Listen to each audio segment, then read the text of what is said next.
Hi there, it's Peter Watson from Metropix, part of Landmark Estate Agency Services. This video is really just geared for existing users of Metropix, just to introduce you to the new version, but not go through the whole lot, just to show you the sort of subtle changes and the differences with the old version and the new one. When you log into your account, nothing has changed. The interface is still the same. You've still got your list of plans. You always come to the My Plans page. You've still got the new floor plan link. So you click that and then choose to start drawing now, or choose one from Plan Bank. Plan Bank still works the same, and go through the same process. Just when you actually get through to the drawing page that you see the differences. So let's just show you what they are. Got a plan halfway in progress. Don't be daunted by it. It looks completely different, but I've got a plan halfway drawn. But that's just to save time, so we can just show you the differences really with the old version and the new one. Just navigate you around the page quickly. We've still got the grid of graph paper, and you can still work in feet and inches or metric as you prefer. And you can do that through the settings tab at the top there. So just click on the settings, and we've got the options here to rotate the plan. This was always under the edit tab before, but now we can rotate them, flip them vertically and horizontally. And the horizontal one, of course, is handy if you open a plan from Plan Bank that's the next door property, so you can flip it and mirror image it left to right.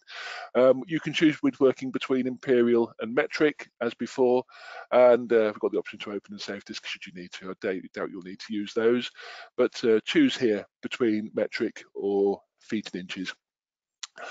To navigate you around the rest of the page, we've got an undo button and a redo button, and we've got a disk symbol here. This is sort of saving it as an unfinished plan as we did before. You just click on the disk and it'll save a version to your unfinished plans that you can pick up later.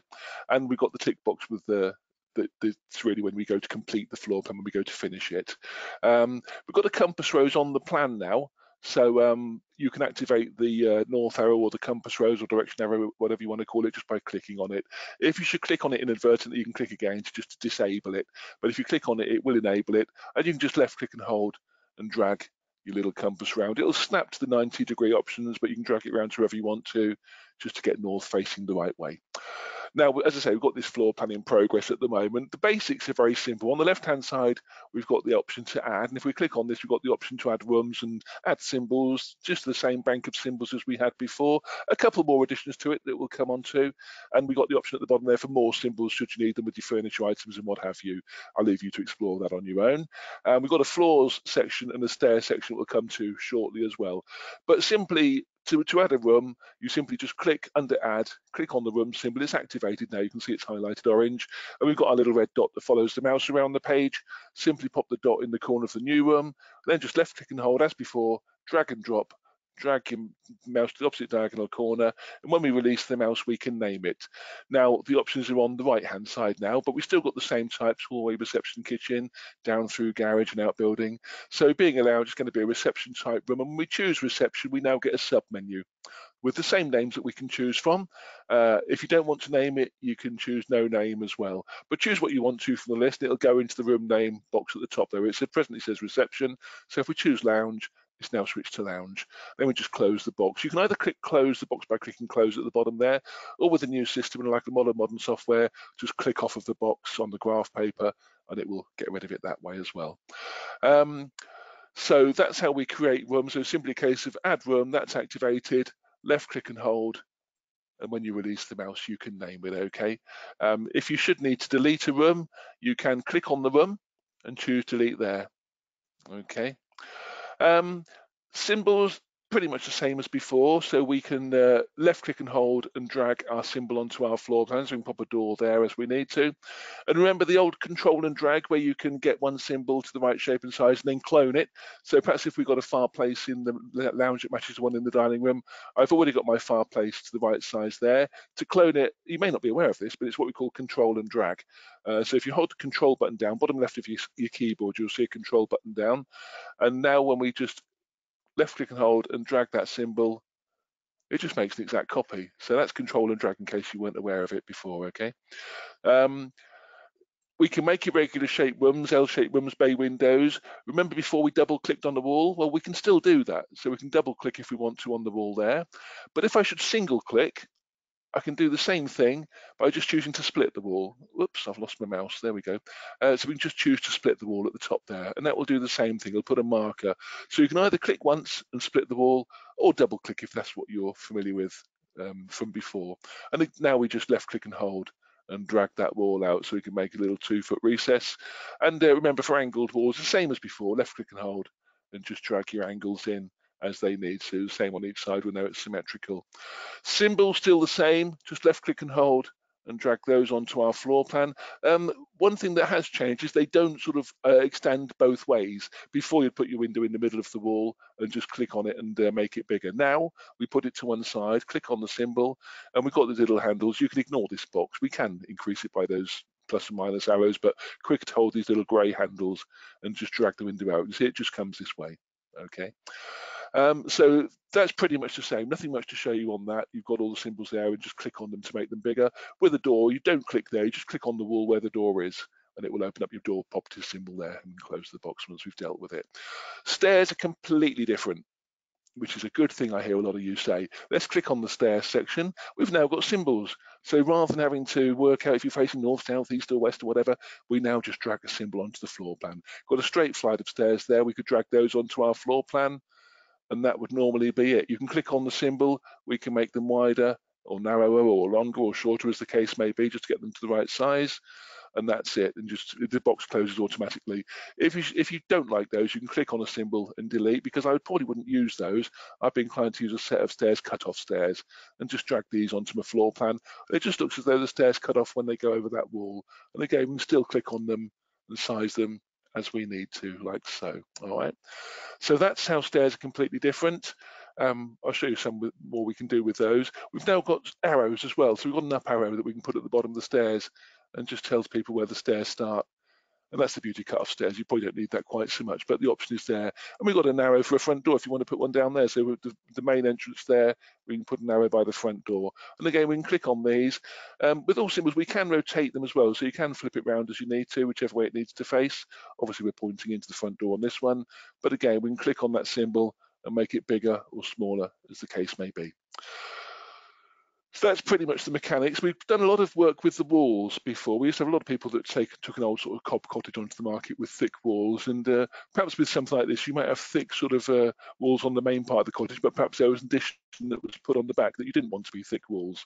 So we can now click on a wall, and we can make that wall thicker. Wall thickness, we can just click the arrow to make that bigger as we need to be, whatever. 18 inches will do. And if you want, you can apply that to all. So that will apply that to all the external walls.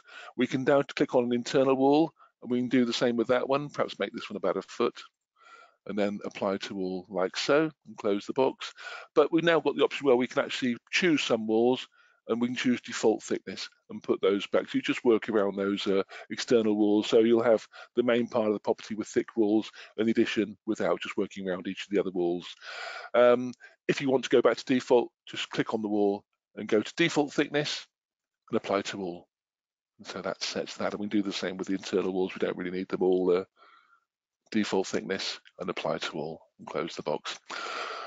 So that's the basics. You can still drag the floor plan around by dragging the graph paper as we did before, but they're the main subtle differences. We can go to the first floor now, so we can click on the floors tab. If it was the first time, we just click here to add a floor above. And it's here that we can rename floors as well. So if this was like a sort of first floor flat, we could just simply click at it and rename that floor. But we can go to the first floor. I've got a first floor in progress. And if we go to the stairs, we've got a set of stairs that go up with an angle at the top, so you could perhaps put these onto your floor plan. And you'll say, well, that's great, but when I get to the top of the stairs, I'm walking into the wall. So we just need to edit these stairs, and we can flip them. So if I click on the stairs, we just choose flip from the list there. And another great thing, we can join stairs together. So we might have a set of stairs here that are cut off. I can click on them. Oops, my mouse is playing up. Bear with me. Very frustrating. And we can left click and hold and drag those around. And you'll see the stairs will snap together when they join up. So that's a big benefit as well. And we can add another room and make our bedroom 1 at the bottom there. So it's really quick. And another thing we've got now is bedrooms labeled 1 to 5. Again, it just saves a bit of time having to type in 1, 2, 3 or 4, whatever it might be, and close the box. Remember, for a curved wall, we can double click on the wall here and double click again. Whoops. Perhaps split the wall in that case and close the box. And if we just click on the wall, now we've got the markers set either side, we can choose to add a curve. Second option down under the wall properties box that we've opened, add a curve and close the box. And it just puts a curve automatically on the wall. Now that may not be deep enough, so we can left click and hold and drag that out a bit more, or the other way, whatever the case may be. And just line that up and get that correct. So that's the beauty with curves. Another great thing with curves now is we've got a bit more control over them. We can make them wider and narrower, as the case may be, which we couldn't do before. And remember your window, when you pop the windows on your floor plan, just put them to one side, click on the symbol and drag them across to the other, like so. And remember, control and drag. So we've got our chimney breast here. Hold the control button down and just drag your fireplace down. So they're the main differences. Oops, it's still stuck to my mouse. So they're the main differences. We've still got the balcony type room on there for sun decks and whatever it might be. If you want to save the work as unfinished, you can just click on this disk symbol and it will tell us our plan has been saved successfully in a few seconds. There we go. So we can OK that. And I could now click the home button and just come out of the floor plan, go off and do my appointment, and I'll pick up this plan later in my unfinished plans as before. But we can show you the plan complete process now. We'll click on this. So when we complete the floor plan, we've got a lot more options here, which is much better. Here, we've got the option where we can add colour. Now, this has already been done. I picked up an old plan I started before, but if we drag that back, remove colour. But now you can see if we want to add colour to our plan, we can simply left click and hold and drag that across and that activates it, okay? In the same way, if you don't want measurements on your floor plan, you can drag this arrow back and it will remove all the measurements from your plan. We've got the address at the top there. Property description is to any text or wording you want to add to the property. I've never used it myself, but if you want to put some text or wording on the floor plan, you can do. And we've got the total floor area calculations here at 1,400 square feet. If you want to override that, you can enter a custom figure, or if you don't want it, just click don't show and it won't show the area. But we'll leave it to calculate the estimated area for now. One great feature we've got now is we can move text around in the room. So we can left click and hold and reposition text wherever we might want. So you remember before you sometimes created a room and the text would be down here. So you can just left click and hold and drag that up to where it needs to be. You might prefer the landing text to be a little bit more visible, perhaps down the bottom there, whatever it might be. And I've just realised I haven't put a door into the bedroom, but never mind. The beauty is this actually shows you what the finished plan is going to look like before we've actually completed. So you can just make these little checks and spot things like the door. I'm not going to go back and add it now. Another thing we can do is we can change the measurements here. So if the lounge, if it was sort of 15'4" by 16'4", we simply click on the box for the measurements, and it's here that we can simply type in, delete the 5 and type in a 4, and perhaps the length 16'2". We can make that 16'4" as well. Another thing we can do is to increase the size of the text. You might remember before, sometimes you had a really big floor plan, the text got shrunk so much it was difficult to read. Here, font size, default size is 40, but we can increase that text. If you look at the lounge down the bottom left there as I do this, you see the text getting steadily bigger. And if you want to, you can apply that to all, like so. So we can do that to all our rooms. That's a bit too much now. So let's just go back to where we were at sort of 40, which is the default one. And we can apply that to all, so we're back to where we were, which is better. There we go. I've mentioned putting colour on the floor plan, so that's the first screen of the plan complete process. So we can change the measurements, we can make the text bigger, and we can move the text in the rooms around, and even choose. So you can see some rooms haven't got text, so I can on this bedroom. If you've got a room where you don't want the measurements, just slide that back across to not show the measurements. Okay, so you can choose which do and which don't have measurements. Once we've done that, as before, there's 2 screens to the plan complete process. Simply click this tick box or click next. And there's our layout. That's what our finished plan is going to look like. We can choose for landscape or portrait. Obviously with this one, landscape looks a bit better, but we can drag the plan around the page a little bit like so you can move the floors. Now, if you've taken on, say, a little dormer bungalow with a ground floor, then a first floor with one room that floated between the lounge and the dining room, so say this bedroom one was the upstairs room, we can just line that up where it needs to be. So more control over the finished layout as well.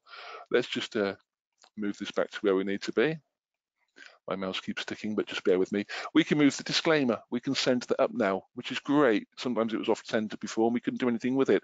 This compass rose, again, we can left click and hold and drag that and reposition it wherever you need it to be. Top right seems to work for me. And that's it. And now we click finish. And another great feature is the plan processes straight away. So we don't have this 25, 30-second wait, clicking refresh and what have you. It's just down to internet speed in terms of loading up the finished plan. There we go. There's our floor plan, and that's the finished version. And as before, when you want to work with it, you can click download and save as a high-res JPEG, or you can open edit and make further changes. And if we click my plans, we'll now find this is in our list of completed plans as before. And that's it. That's how to draw a floor plan on the new version of Metropix. Hopefully covered the basics. It's nothing to be daunted by or worried.